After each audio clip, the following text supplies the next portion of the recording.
கல்யாணமாயி 4 வருஷம் ஆச்சு. இந்த 4 வருஷத்துக்குள்ள இந்த குடும்பத்துக்கு ஒரு வாரிசை பெத்து தர முடியல. அந்த பாக்கியமும் உனக்கு இல்ல. இங்க பாருடி, கொலு பொம்மையை நம்பி கூடத்துல தொட்டில் கட்டி வைக்க இனிமே நான் தயாரா இல்ல. நீ முதல்ல கிளம்பு. என் பையனுக்கு எப்படி இன்னொரு வாழ்க்கை அமைச்சு தரணும்னு எனக்கு தெரியும். நீங்க சும்மா இருங்கண்ணே. ஹலோ மேடம், யார் வாழ்க்கை யார் முடிவு பண்றது? ஏய், நீ பேசாத. நான் பேசுவேன். உங்க மகனுக்காக நீங்க பேசும்போது எங்க அக்காவுக்காக நான் பேசக்கூடாதா? ஐயா, எங்க அக்காவுக்கு குழந்தை பிறக்கலங்கிறதுக்காக உங்க மகளை கட்டி வைக்கிறதுக்கு சம்மதிக்கிறீங்க. நாளைக்கு உங்க மகளுக்கு குழந்தை பிறக்கலனா இந்த அம்மா இவங்க மகனுக்கு இன்னொரு பொண்ணை கட்டி வைப்பாங்க. அதுக்கு நீங்க சம்மதிப்பீங்களா? ஐயா, கல்யாணமாகி 10-15 வருஷங்கள் கழிச்சு கூட குழந்தை பெற்றுக்கிட்டவங்க இந்த உலகத்துல நிறைய பேர் இருக்காங்க. அதே மாதிரி தான் எங்க அக்காவுக்கும் கொஞ்சம் லேட்டா பிறக்கும், அவ்வளவுதான். அதுக்காக இன்னொரு கல்யாணம் பண்றதுக்காக ஏற்பாடு பண்ணிட்டீங்க. அதுவும் உங்க பொண்ணை கொடுக்கறதுக்காக ஏற்பாடு பண்ணிட்டீங்க. அப்படி செஞ்சீங்கன்னா அந்த பாவம்லாம் உங்களுக்கு தான் வந்து சேரும். இத பாரு கோத, நீ பண்றது ரொம்ப தப்புமா. நீ என் தங்கச்சிங்கிறதுனால என் பொண்ணை உன் பையனுக்கு 2ஆம் தரமா கட்டி வைக்க சம்மதிச்சம்மா. ஆனா இன்னொரு பொண்ணோட வாழ்க்கைய யோசனை பண்ண மறந்துட்டேன். அந்த பொண்ணு பாவம்மா. அவ கண்ணீர் என் பொண்ணு வாழ்க்கையை பாதிக்க கூடாது. இந்த பேச்சை இதோட நிப்பாட்டிரு. அம்மா, என்ன மன்னிச்சிருமா. நான் வர்றேம்மா, வர்றேம்மா.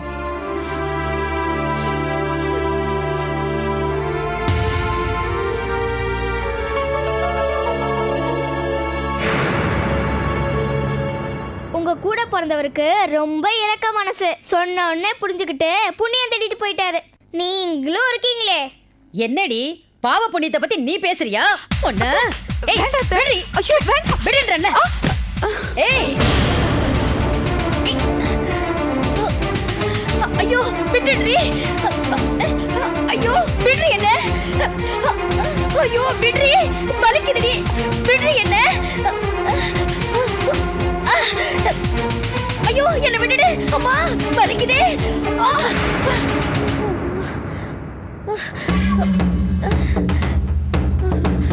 நான் இறுக்கி பிடிச்சா உன் எலும்பு உடையும், நான் நொறுக்கி பிடிச்சா உன் இடுப்பு உடையும், துரத்தி அடிச்சா உன் கதையே முடிஞ்சிடும். ஜாக்கிரதை.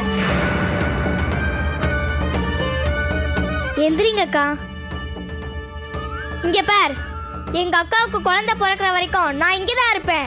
நான் போற வரைக்கும் நீ உன் வாளை சுருட்டி வச்சுக்கணும், இல்ல என் வாளை காட்ட வேண்டியிருக்கும். ஜாக்கிரதை. வாங்கக்கா.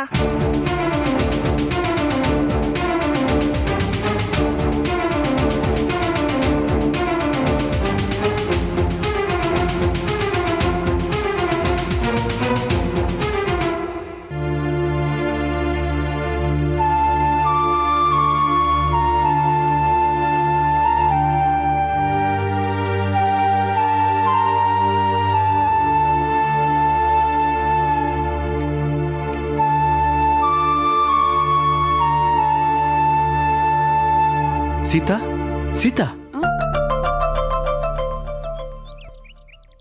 ஏம்மா இப்படி ஒரு தற்கொலை முயற்சி? நீ என்னை விட்டு பிரிஞ்சு போக முடிவு பண்ணிட்டியா? இல்லைங்க, நாம 2 பேருமே இந்த நரகத்துல இருந்து கஷ்டப்படுறதை விட நான் செத்து போயிட்டேன்னா எனக்கும் நிம்மதி. உங்க அம்மா உங்களுக்கு இன்னொரு கல்யாணம் தாராளமா பண்ணி வைப்பாங்க.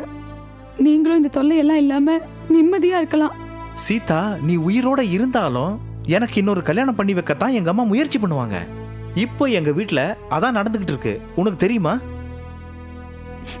தெரியுங்க. நான் வீட்டுக்குள்ள வரும்போது நீங்க, உங்க அம்மா, உங்க மாமா எல்லாரும் பேசிட்டு இருந்ததையும், நீங்க எனக்காக பறிஞ்சு பேசிட்டு வெளியில போனதையும் நான் பார்த்தேங்க. சீதா, ஆமாங்க. நான் இல்லாத போது கூட நீங்க எனக்காக பறிஞ்சு பேசும்போது தான் நீங்க என் மேல எவ்வளவு அன்பு வச்சிருக்கீங்க நான் புரிஞ்சுக்கிட்டேங்க. இப்படி ஒரு புருஷனை விட்டுட்டு தற்கொலை முடிவு எடுத்தது என் தப்பு தாங்க. சத்தியமா சொல்றேங்க, இனிமே நான் இந்த மாதிரி ஒரு முடிவை எடுக்கவே மாட்டேன். சீதா,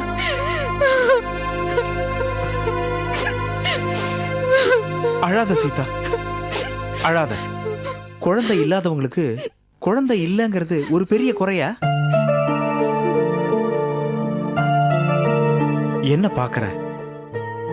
காலங்காலமா நிலவ பொண்ணுங்கிறாங்க. அந்த பொண்ணுக்கு கல்யாணம் ஆயிருச்சா? வளகாப்பு நடந்ததா? பிரசவம் பார்த்தது யாரு? எனக்கு நீ நிலவு மாதிரி. நீ எனக்கு ஒரு குழந்தை, நான் உனக்கு ஒரு குழந்தை. கண்டிப்பா நம்மோட நல்ல மனசுக்கு கடவுள் நமக்கு ஒரு குழந்தைய கொடுப்பாரு. இல்லைங்க, இனிமே எனக்கு குழந்தையே வேண்டாம்.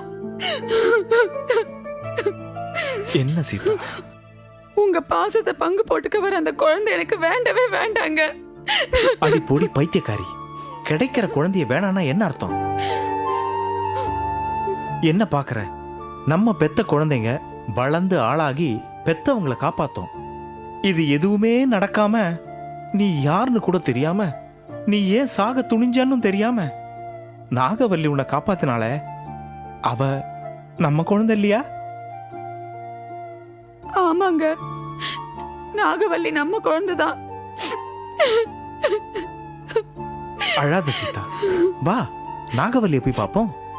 வா.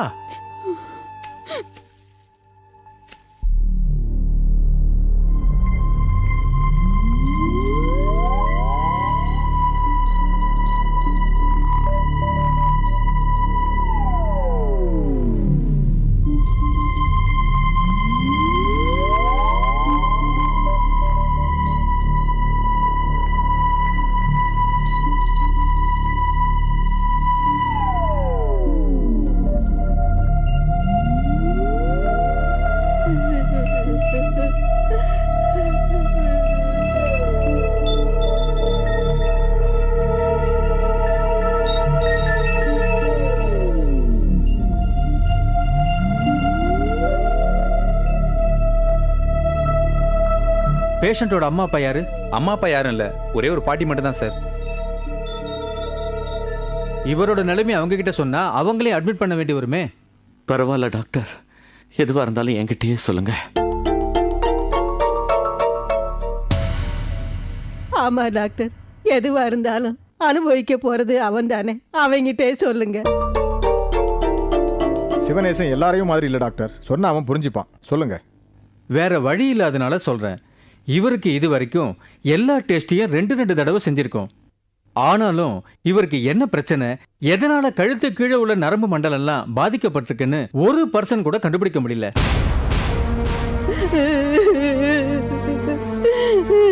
கண் இமையையும் உதட்டையும் தவிர இவரால வேற எதையுமே அசைக்க முடியாது. இன்னும் 10 நாள்ல இவனுக்கு கல்யாணம் நடக்க போகுது டாக்டர். ஐ எம் சாரி, 10 நாள் இல்ல, இன்னும் 10 வருஷம் ஆனா கூட இவரை குணப்படுத்த முடியுங்கிற நம்பிக்கை எனக்கு இல்ல. ஐயோ சிவனேசா, குணப்படுத்துறதுக்கு வேற வழியே இல்லையா டாக்டர்? ஏதாவது அதிசயம் நடந்தாதான் உண்டு.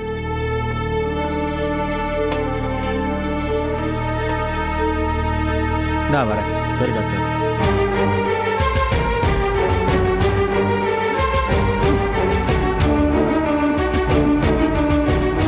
பெத்தவங்க இல்லாத குறை தெரியாம உன்னை பொத்தி பொத்தி வளர்த்தேனே சிவனேசா. இப்படி படுத்து கிடக்குறியே, நான் என்ன பண்ணுவேன், எங்க போய் முறையிடுவேன் சிவனேசா? பாட்டி அழாதீங்க பாட்டி, தம்பி சீக்கிரம் குணமாயிடுவாரு. வாங்க பாட்டி.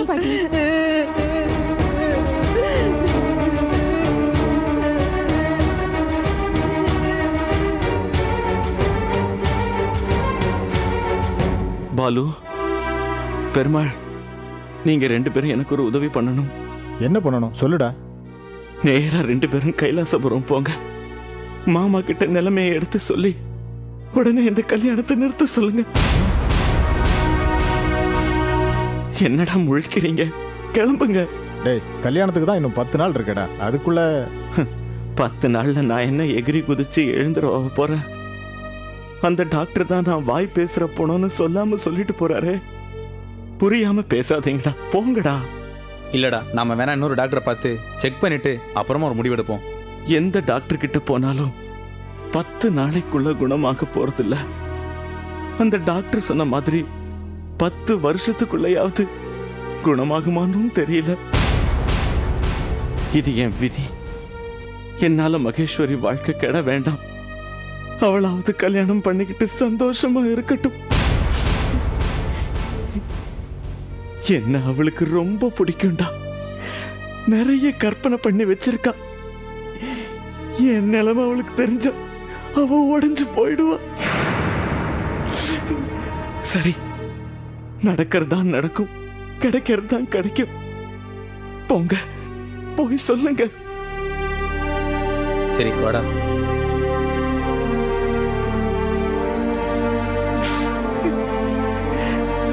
மகேஸ்வரி, எனக்கு இப்படி ஆகும்னு தெரிஞ்சிருந்தா உன்னை பொண்ணு பார்க்கவே வந்திருக்க மாட்டேன் மகேஸ்வரி.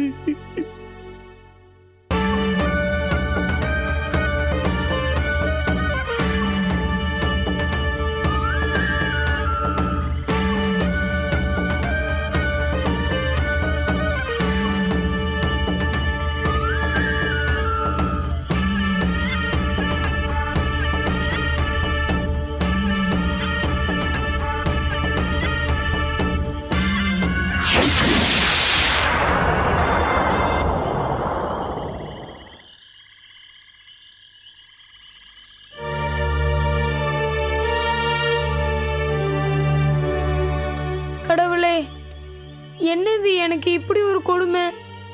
பூலோகத்தை சுத்தி பார்க்க ஆசைப்பட்டு வந்த எனக்கும் என் தங்கச்சிக்கும் இப்படி ஒரு அவலம் ஏற்படலாமா? நாங்க என்ன தப்பு பண்ணினோம்? என்ன பாவம் பண்ணினோம்? எங்களுக்கு ஏன் இந்த தண்டனை? சரி, நீ எதை செஞ்சாலும் அதுல ஒரு நியாயம் இருக்கும். எங்க வாழ்க்கை உன் கையில. எப்ப நீ மனம் இறங்குவியோ அப்ப விமோசனம் கொடு. இப்ப நான் தேடி போற என் தங்கச்சியோட நாகமணியாவது என் கண்ணில் காட்டு. அதை கொடுத்து அவளை மட்டுமாவது சர்ப்பலோகத்துக்கு அனுப்பி வைக்கிறேன்.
எங்க தேடி நாகமணியை காணோமே, என்ன பண்றது?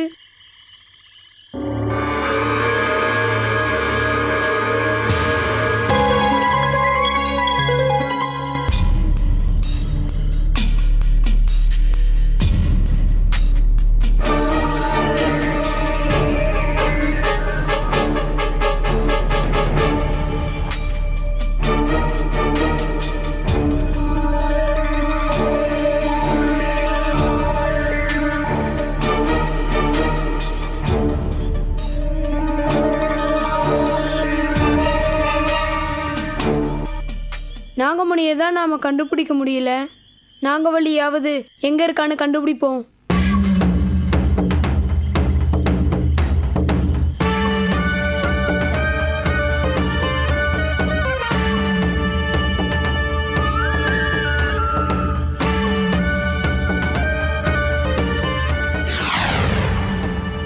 அம்மா நாகதேவதையே, எங்க குலதெய்வமே, என்னை ஏன் இங்க கொண்டு வந்து சேர்த்தன்னு எனக்கு இப்போ புரியுதுமா. பாவம் சீதாக்கா, குழந்தை இல்லாம அவங்க மாமியார் கிட்ட ரொம்ப கஷ்டப்படுறாங்க. குழந்தைக்காக உன்னை நினைச்சி நாகபஞ்சமி விரதம் இருக்க போறாங்க. அவங்களுக்கு ஒரு குழந்தைய கொடுத்தாயே, அதோட எங்க அண்ணன் சாபத்தை போக்கி என் நாகமணியை கண்டுபிடிச்சு கொடுத்து எங்களை விஜயதசமிக்குள்ள சர்ப்பலோகம் அனுப்பி வைத்தாயே. நாகவல்லி, நீ நாகதேவதி கிட்ட வேண்டது கண்டிப்பா பலிக்குமா. நாம விஜயதசமிக்குள்ள சர்ப்பலோகம் போயிடுவோம். இருமா, அண்ணன் உன்னை தேடி வந்துட்டு இருக்கேன்.